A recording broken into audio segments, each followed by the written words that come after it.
Good evening and welcome to DC News Now at 6 p.m. I'm Cheyenne Corinne. It's a dreary day outside, so we begin tonight with some breaking weather news. Joining us right now from the Weather Center is meteorologist Scott Sumner. No, Scott, on my way in, I was driving through some rain. Is that what we can expect this upcoming week?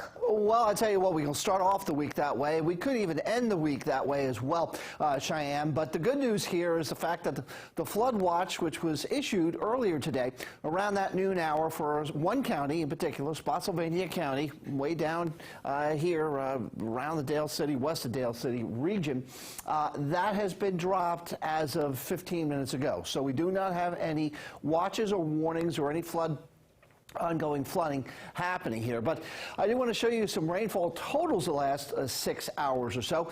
You see about a half an inch around Culpeper, about a little over an inch at Frederick. Other than that, the rain in our viewing area has been held in check. However, not too far off to the south and south of I-64, in particular Nelson County.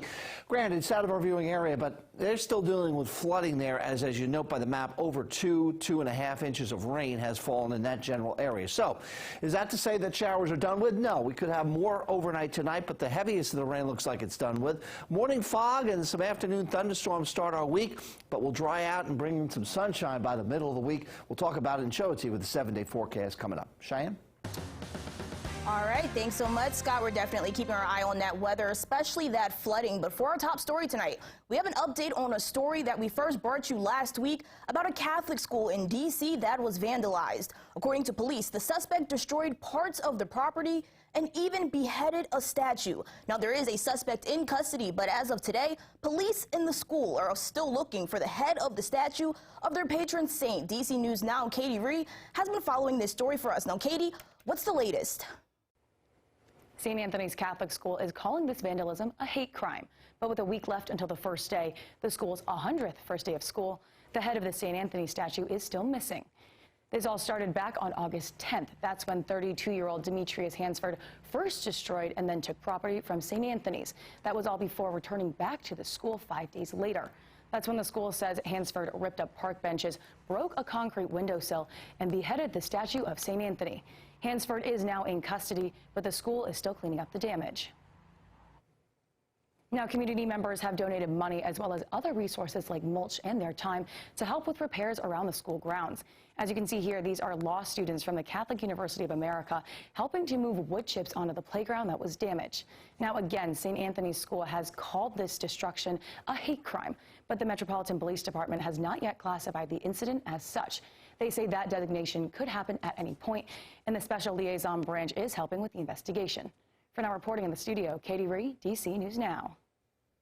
All right, Katie Ree, thank you for staying on top of this story for us. Now, make sure that you tune into DC News Now for all of the latest information on that investigation. And also in Prince William County, police say a man is dead after getting into a fatal accident late Friday morning. Now, take a look at this map here. Investigators found that the driver of a 2021 Volkswagen Jetta was driving north on Potomac Center Boulevard. The driver, 32-year-old Garrett Ross Clark of Dumfries, Virginia, then drove onto the grass median, then into an intersection. He then lost control and crashed into a retaining wall. Clark was taken to a nearby hospital after the crash, where he later died of his injuries. Investigators say that Clark was not wearing a seatbelt, and they believe that drug use played a part in this accident.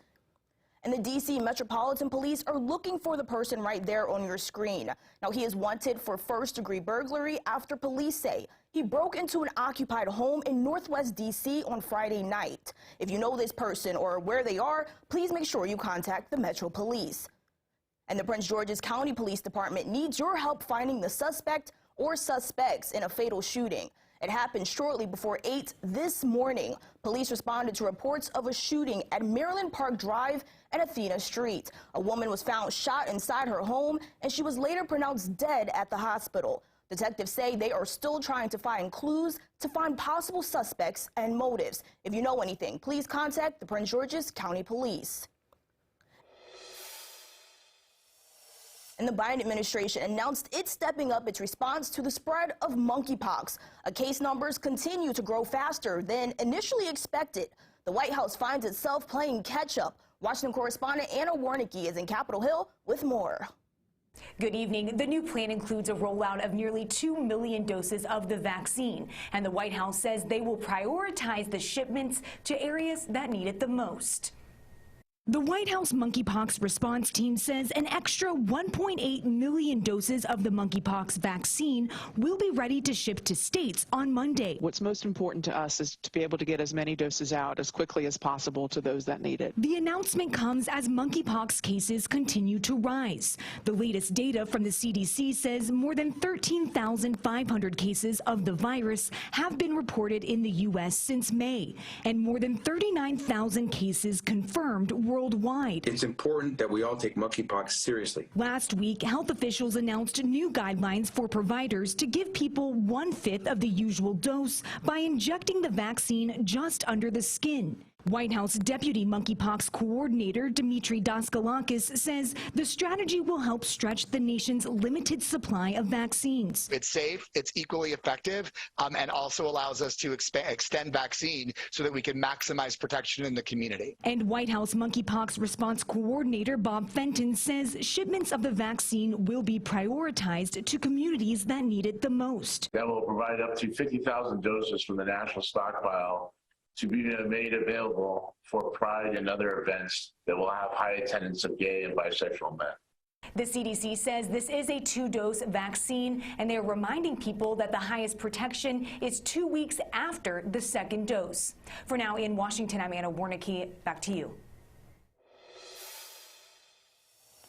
Also tonight, a federal judge has dismissed a lawsuit against the Montgomery County Board of Education. This is in regards to a new policy on the treatment of transgender and non-gender conforming students in the school system. Now, a group of parents brought the lawsuit in 2020 after the district announced its new policy regarding trans students. According to the policy, MCPS employees are encouraged to make a support plan for a student who says they are trans or gender non-conforming. The policy also states school staff are not permitted to disclose a student's gender identity to others, including parents, unless legally required or student authorized. This disclosure policy was at the heart of the lawsuit, which parents claim violated federal law. However, federal district judge Paul Grimm sided with the school, claiming the school had the authority to make its own policies. Now, it is not yet clear if the group of parents will appeal this decision. And also, Fairfax County Public Schools made 22 changes to their bus stop schedule. There will still be 6 stops on Blake Lane, but because of road work, students will not be able to wait on the street. Instead, students will wait on the side street. Quote, moving these bus stops will enhance student safety, while local and state partners continue working together to mitigate speeding and other traffic concerns in the area. And First Lady Dr. Jill Biden has left COVID isolation today after her second consecutive day of negative test results. This afternoon, the First Lady reunited with her family in Rehoboth Beach, Delaware, where the Bidens have a summer home. Like her husband earlier in August, the First Lady took the antiviral medicine Paxlovid to fight the disease. She also has been twice vaccinated and twice boosted against COVID-19.